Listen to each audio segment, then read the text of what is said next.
Here, bullet, bullet, bullet. Their pain is our pleasure. Make them regret the day they were born. Fuck defense, we're all offense.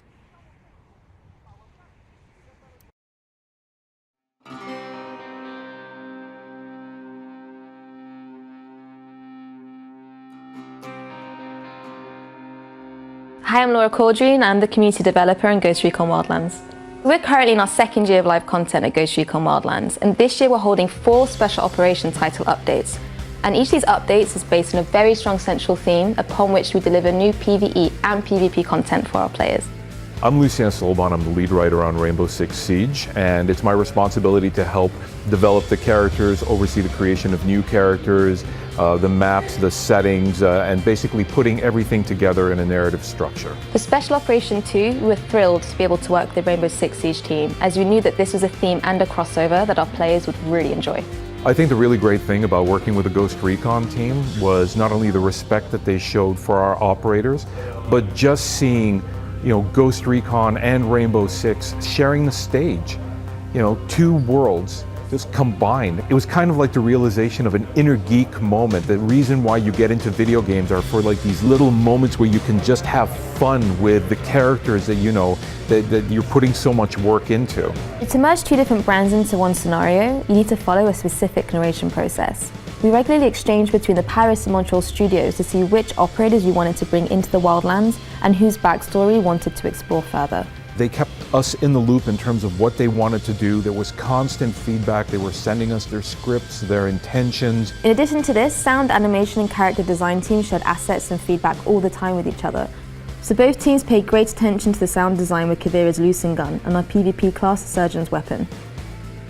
It was really cool seeing how we were able to merge our 2 worlds together, and additionally how the Rainbow Six Siege team, they were able to develop the backstory of the operators within the Wildlands. In Rainbow Six, we don't have a lot of opportunities to explore the deep narrative of the characters and how they interact.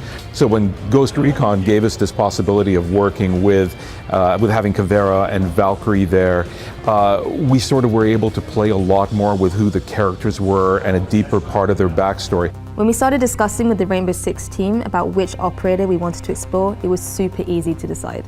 Both teams were on the same wavelength with a massive consensus for Kavira. We already established in her backstory, she grew up on the streets, she grew up in the favela, she had a rough childhood. We established she had a big family. So there was already room there in which Ghost Recon could step in and actually play with that. And that's why we were able to introduce a brother and somebody that was doing undercover work and somebody that Kavira would actually be willing to fight for when her bio just sort of only touches upon that. So in Ghost Recon, the reason why the Rainbow operators are there is because Kavira's gone off the reservation. Nobody knows why. Now Valkyrie is friends with Bowman and she wants to keep this sort of in-house, so she asks Bowman's help in tracking down Kavira, and they lend out the use of Twitch with her drones in order to figure out what's going on. In regards to the relationship between Kavira and Valkyrie, is that just a throwaway thing? At this time we really can't say, but just let's say that we don't like leaving any loose threads lying around. I really want to thank the Ghost Recon team and especially the Ghost Recon fans for welcoming Rainbow into their family. The enthusiasm we've seen for this has been incredible, and it really makes me happy to see our characters being so loved and getting this kind of airtime. It's been so much fun working on this update, and we hope that our players enjoy all of the new content of Special Operation 2.